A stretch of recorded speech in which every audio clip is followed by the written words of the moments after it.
Hello everyone and welcome back to the channel. Today we're looking at round 4 of the Dasgo Sim Racing Assetto Corsa Competizione League race. This is at Mount Panorama, also known as Bathurst. And yeah, had a pretty good qualifying this time around. It's one 50-minute race. We start at 6 o'clock in the evening. We've got a 6 times multiplier, so time is moving 6 times quicker, which means we're going to go into darkness. We might have some cooler track conditions later on, so there's going to be some interesting conditions. I had a pretty good qualifying, for me anyway. My practice hadn't gone so well, like my wheel settings weren't quite right, etc. So yeah, managed to get up into P11 after the first couple of turns. Just had a better run on the straight than Neil.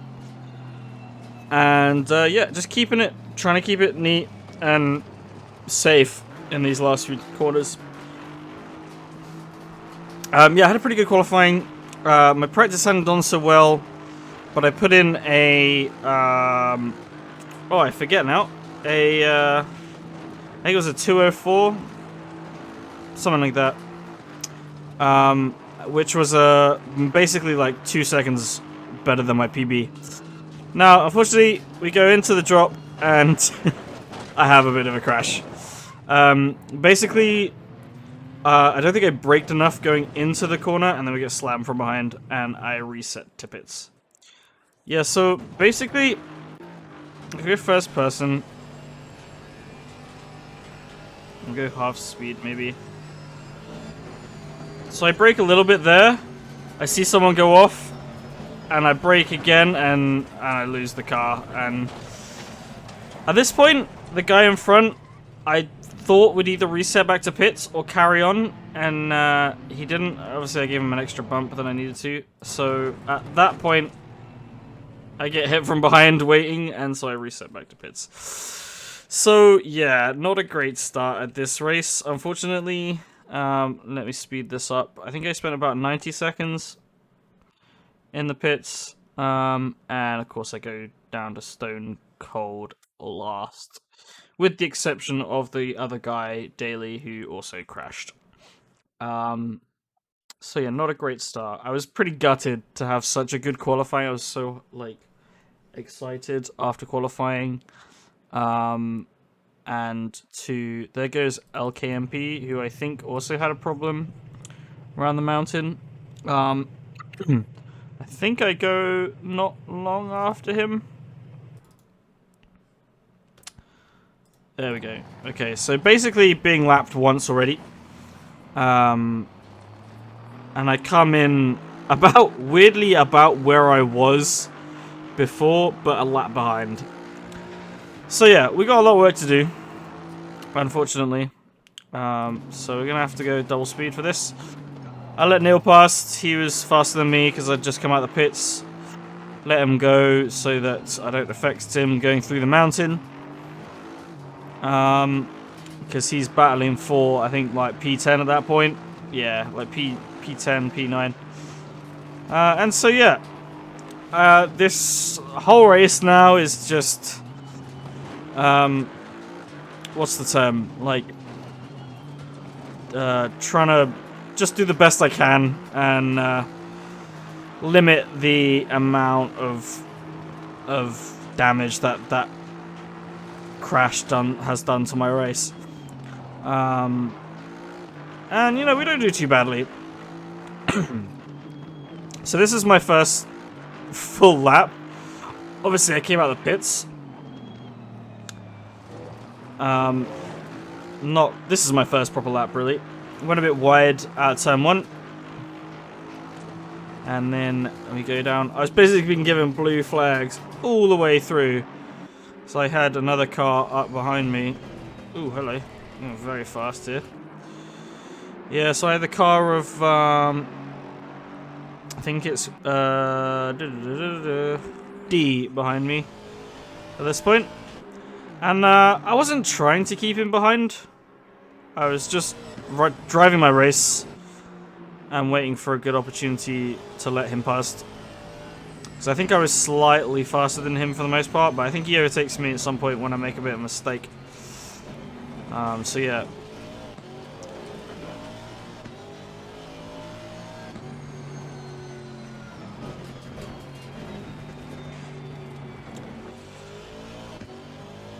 Didn't quite take that corner as tightly as I probably should, but there we go. So let's jump back into this view.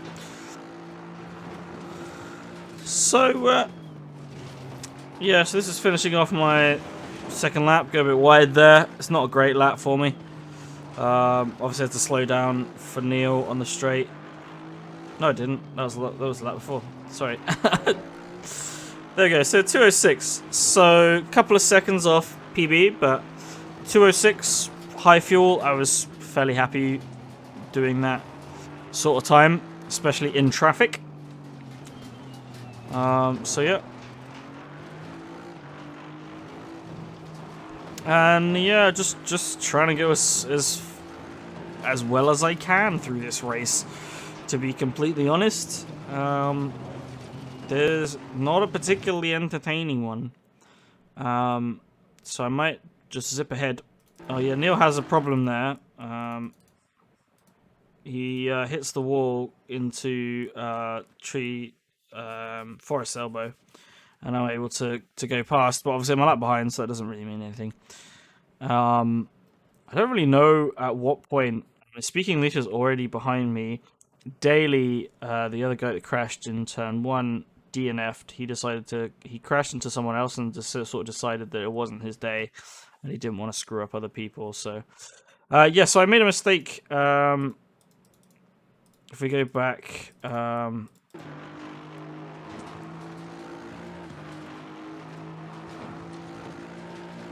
I make a mistake here where I sort of slide wide and have to slow down to make sure I'm not hitting the wall, and that just gives D the opportunity to come sailing past, which is fine. I didn't want to hold him up too much, so that is what it is. So then I think the next person behind me is probably oh, it's Neil at the moment, but I don't think Neil comes back past me. Going past the GT4 car then, so 13-14 minutes in, overtaking a GT4 car, and that's with. So I've effectively unlapped myself from that GT4 car, but I'm still a lap behind. So still quite a lot of work to do. I don't know what this time was. A 207. As we go up the straight. Neil was sort of pushing me a little bit. I wasn't trying to defend against him particularly. I was just keeping to my line. I wasn't going to get out of his way, if I'm completely honest, because although I'm a lap behind, you know, unless I'm heavily defending them, I'm like, they can get past me if they've got pace. So yeah, back through the mountain once more.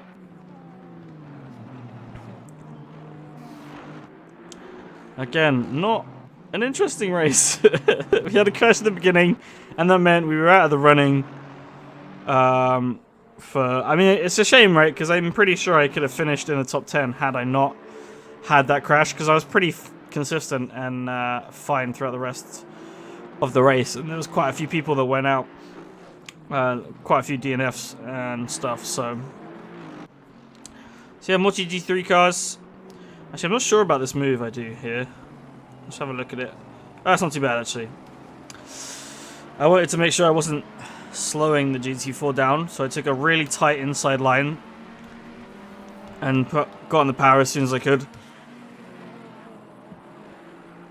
to try and avoid slowing them down so they could keep to their line. And yeah. So I mean, that was the main thing this race, to be honest, was negotiating GT4 cars and just trying to put in safe, consistent laps to catch up with the other GT3 cars, and also just sort of, you know, as horrible as it sounds, kind of hoping that there was some problems, or people had some problems, just to, not anyone specific, but something to happen that would gift me the position, because I wasn't going to catch up on pace alone, to be honest. You can see there I'm 19 seconds behind the very, very last GT4 car. Oh, I say that. I go 6 seconds behind. As I put in a mid 206. Am I actually 6 seconds, or is that ACC lying?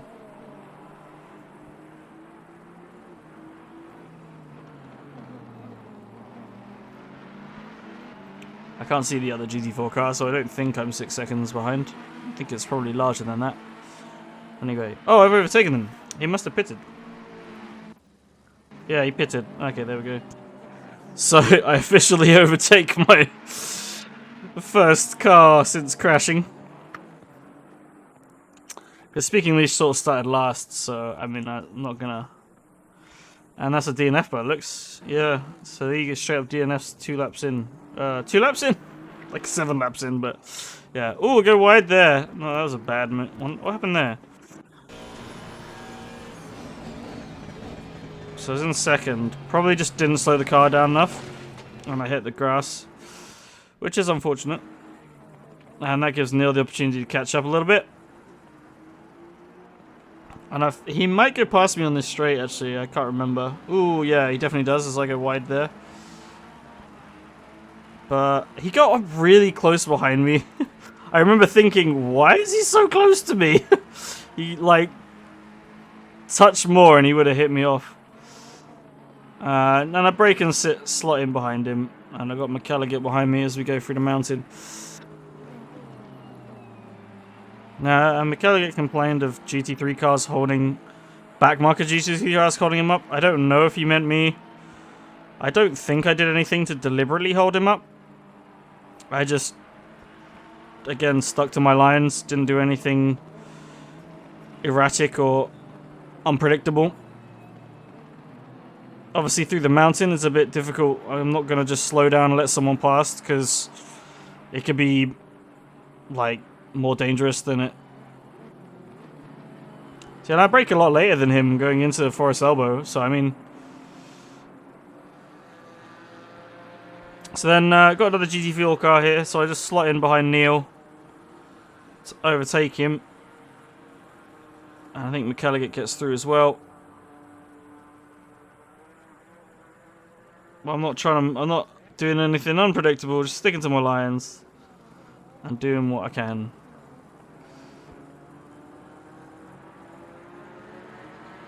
And yeah, so like 20 minutes in at this point, still done effectively second to last. But there we go. It might be this this mountain straight that actually I get overtaken by Mclaren. I can't remember. One of the straights, he overtakes me because I just have a bunch of GT4 cars. Yeah, it is this one. So I come on the back of Muir, and I slot behind him, and Mclaren just comes sliding past. So I had to slow down a little bit because I had met Muir on the corner. So then I slot behind Mclaren and go past the GT4 car as well. And he slots behind me. So that actually worked out quite well. So I don't think Mclaren was talking about me when I said GT3 car back markers blocking him, because there was nothing really I was doing, I wouldn't have said, to defend against him. I was just driving my lines, and then when he had the opportunity to overtake, he could. And yeah, it's a bit of a shame that I couldn't be faster than these guys, you know, because if I had been faster than these guys, might have been able to catch up with a little better. But it is what it is. You got to negotiate traffic and also mitigate. You know, at the end of the day, I don't want to take them out or take me out even further. Kelly goes onto the grass there, slow right down, make sure I don't bash into him. Again, I probably could have sailed past him there if I really wanted to, but it's a bit of a risky move to take, and for nothing really to gain on my front. Take it really tight through there because I was a bit worried about where his line was. So yeah, you can see now I'm 200 seconds behind Hillier. So what's that? Over 3 minutes behind, which is a shame. You know, that's quite a long gap to make up, and we're already at lap 10. So you know we're close to halfway through the race now. Let's have a look at the wheel a little bit. It's starting to get dark. Oh, as Neil goes off again there. And then another GT4 car that we catch, just slot behind him. I think I back off of there a little bit. Make sure I'm not sliding to the back of him. Again, don't want to ruin anyone's race. And at some point we've overtaken Hillier. So Hillier must have been in the pits or something. Because in that lap we actually overtook Hillier. So, not sure what happened there. But I'm officially up into not second to last. I'm in 27th. So yeah. Making a place. It's not too bad. As the conditions do get worse in this race, I do make up a few more places. Just out of pure luck, I suppose. And being reasonably pacey. I don't make any major mistakes. Don't have any major problems. I think I tried to follow McCallaghan as long as I could. Because he had good pace, reasonable pace. You know, he's running P10 at the moment. Oh, and there goes me past Lerone as well. He had a big crash, turn 1. I say big crash. He just completely missed his braking point. And he had a crash, turn 1, and reset back to pits with quite a lot of damage. So, again, so he pitted. So that gave me the opportunity to overtake and unlap myself. And here are some more GT4 cars as we breeze past you. I'm not quite sure whose car that was. As we breeze past the car of Quinn, I think. As we go through the mountain. Are we on half speed? No. It just feels that slow. And we come up to the back of some GT4 cars. Again, so I don't think these are GT4 cars that I've overtaken yet this race, which means I'm still unlapping myself from them. Excuse me. And so, yeah, there we go. Past car of Pichon. This GT4 car slightly annoyed us, I think. So Pichon very kindly moved to the right-hand side. And this guy, however, did not. And so we had to move in between them, which gave McCallaghan the opportunity to come sailing past. And I had to get stuck behind him, and that just gives McCallaghan the opportunity to get away from me. Not that we were racing, but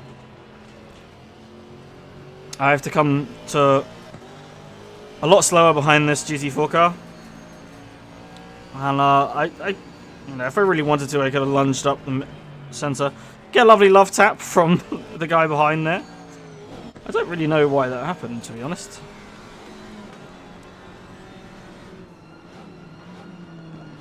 I guess he just didn't expect me to brake that much. So yeah, gave me a little love tap, but it was all good. I was fine. I wasn't annoyed. It's a bit risky in these scenarios sometimes. So then yeah, I just wait for the straight, and then I think I overtake the GT4 in front of me on this straight. He does plant himself right in the middle, which is not ideal, but he does eventually go off to the left-hand side and I'm able to come past. Yeah, I'm not quite sure what happened on the other straight. I'm guessing he just, I don't know, just didn't see me.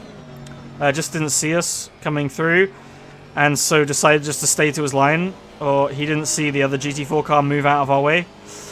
But yeah, that's a bit of a shame, because I could have gone through with McCallaghan if he'd moved, probably. Have a bit of a problem going through there. And then I'm getting rammed up the backside by Quinn.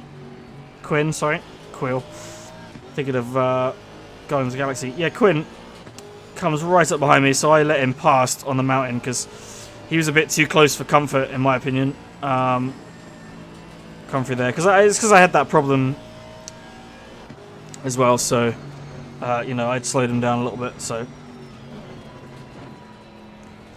but I was kind of like not that concerned because I knew there was a GT4 car up ahead of me. So I was like, well, sure, go past me, but you have to deal with the GT4 car at the end of the mountain anyway, so it's not going to be... Didn't gain much by overtaking me, to be honest, because he probably could have just overtaken the two of us. Stevens comes across here. I wasn't so concerned about that move. He said he couldn't see me. Basically, he saw the first GT3 car, couldn't see me. At the time, I wasn't bothered by that. There were worse moves. And then we go. Engel, DL, and Hale all having problems, which puts me up into P23. And actually, I am I'm now pulled from the bottom.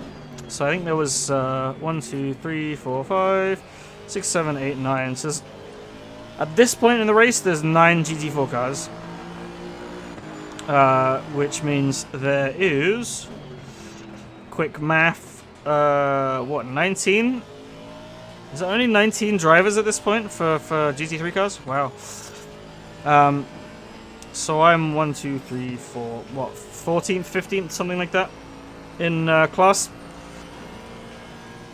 Which, when you bear in mind, I qualified P12.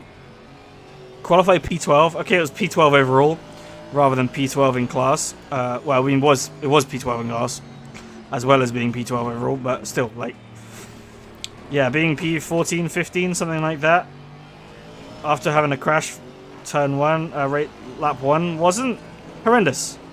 At this point, I was getting a little bit more confident, like, actually, I might be able to get some reasonable points here. So, there we go. So, yeah, still just trying to be consistent. I think I was putting in 2 6s, 2 7s, 2 8s, things like that. I'm not sure if I got any better than that. I put in a 204 in my qualifying, so I don't think I ever got to that pace. And there goes another GT4 car, so I'm up into P22 now. So making some headway. There goes a GT3 car. He reset back to pits. So I go up into P21. That's Hale just diving into the pits there. He's now... I'm 3 laps behind. He's 4 laps behind, so he's a lap behind me. Well, I've got 28 seconds between myself and Norton. So at this point I was thinking I'm probably not going to make up any other spaces this race unless there are some more issues. And there's the GT4 car of my bomb, who very kindly slows down before this corner to let us past. Didn't need to do that. I was happy to sit behind him, to be honest, if I needed to, but nice of him anyway. Sometimes I don't necessarily... sometimes I prefer to just stay behind the GT4 car in a tight few corners like Bathurst, just because I can see them, I know where they are. I'm not going to have any problems and stuff like that. So there goes Neil as well there, P21. I think he resets back to pits because of some damage that he picked up. So now I'm in P20. P20, 1, 2, 3, 4, ahead of 5 GT3 cars now. And so yeah, I'm comfortable, to be honest. I'm a bit more confident where I am, you know, like I'm getting into the position now where I'm in front of a reasonable amount of people. I'm going to get a reasonable amount of points here, you know. So, and it's just about trying to capitalize as many points as we can get. Actually, I should explain how the points work in our league. GT4 car of DL having a bit of a trouble through there, so I'll just quickly overtake. Yeah, I should explain how the points work. Basically, whoever finishes last, and you have to finish, gets a single point. Then the next person gets the same, but +1, and so on and so forth. So if you had 3 people in the race, the person in third would get 1 point, the person in second would get 2 points, and the person in first would get 3 points. And then there's also bonus points for fastest lap and pole position, I think. So that's how the points work. So in these races, I never DNF if I can avoid it. Like, if I had the worst race ever, I'm not going to DNF, right? Because it's still a point on the board. It's not like F1 or other championships and other motorsport races that will only give points to, say, the top 10 or the top 15. If you finish, you get a point on the board. And so it's really important to finish these races. And what I found is, okay, I had a problem at the beginning. If I'd given up then I would have had a rubbish evening because I would have just not raced, not driven, and then I wouldn't have any points at the end of it. At the end of the day, I crashed for last. I was determined to do as best as I could despite it, and I was able to, you know, get a decent amount of points. And there goes Hale. He's a lap behind. Again, I wasn't going to fight him. I was like, you're a lap behind, dude, but sure. Bit of a lunge. So yeah, like I'm comfortable now in the position I am that I'm getting points on the board. I have to slow right down there for I think that's 77. Is that Hillier? Yeah, so that's Hillier in front. I'm a lap behind him, ahead of him. Sorry. Now. So actually, I'm starting to lap GT3 cars, which is you know, they must have just had a lot worse damage than me, or because I was crashed so near the beginning, I was able to make up some bit more time maybe. Yeah. So yeah, I didn't have long in the pits actually. I only had like 90 seconds in the pits. I didn't have loads of damage. Normally you get really heavily penalized resetting back to pits, but that wasn't too bad for me. This race actually was incredibly clean from everyone. You know, there was a lot of us that had problems ourselves. Hillier making me go there, which was nice of him. There's a lot of us that had problems, you know, we crashed. But it wasn't the fault of anyone particular. Like, the only incidents I've seen from this race have been incredibly minor ones. Nothing that would affect them too much. I think there's one crash at the end, which really affects someone, but I'm not convinced it was the person who caused it was really at fault. It was a kind of like a lost control of the car type scenario. So yeah. And that's surprising really, because we were all expecting Mount Panorama to just be completely mental in terms of crashes and things like this. But I guess because it was notorious for all these sort of crashes and things, as Quinn goes oversteers out of Murray's corner and I'm able to come through. Still, he's a lap or two ahead of me, so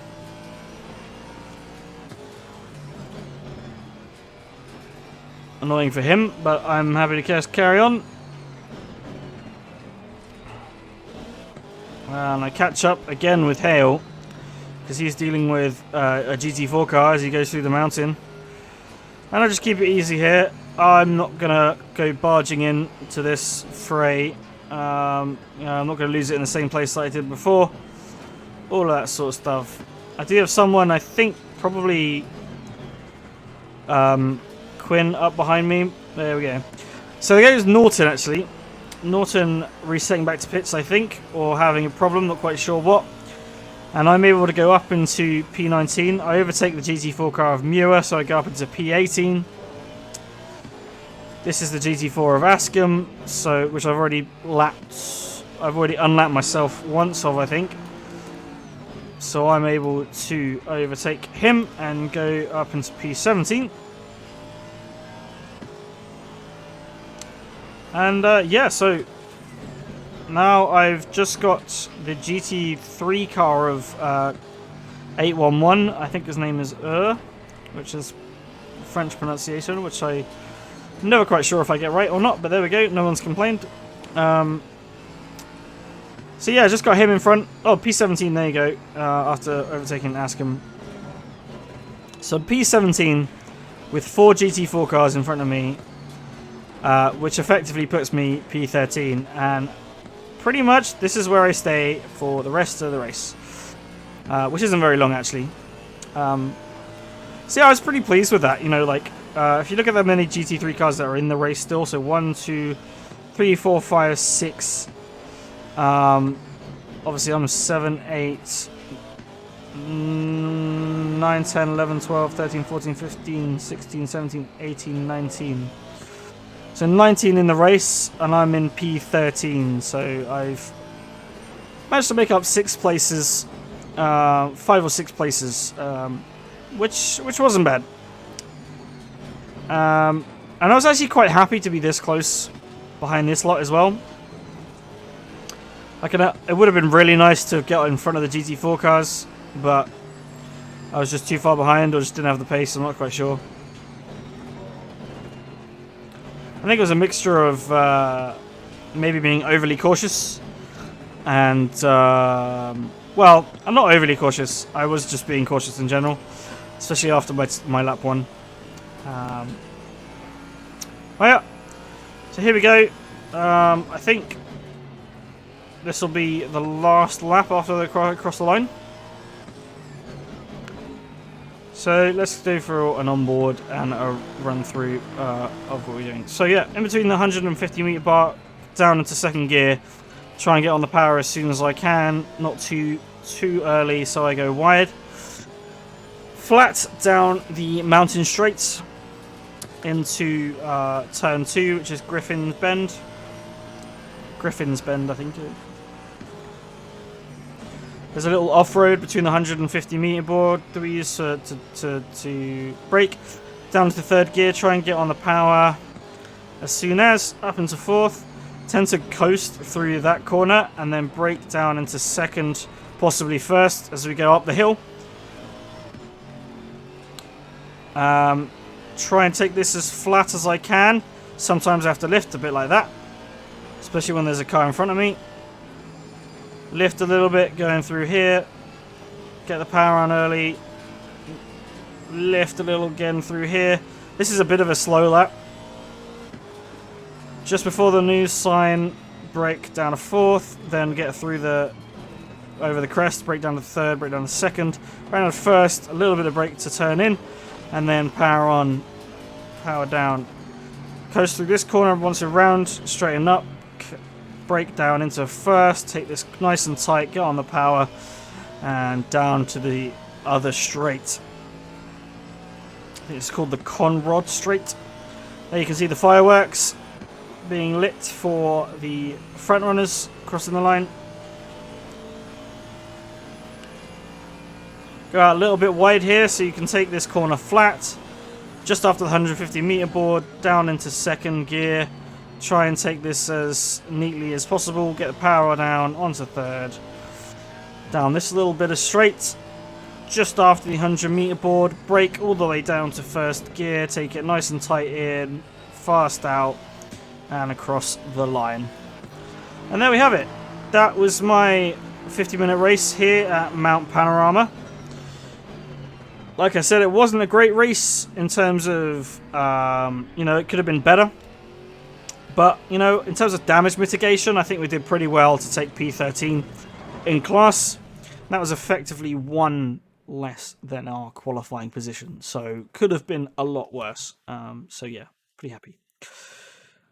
Right, well, thank you very much for watching and listening. Sorry it wasn't a particularly interesting race to watch. But there you go, that happens sometimes. Make sure you check in next time for the last race of this season at Silverstone. It'll be a couple of shorter races that time, so could be interesting.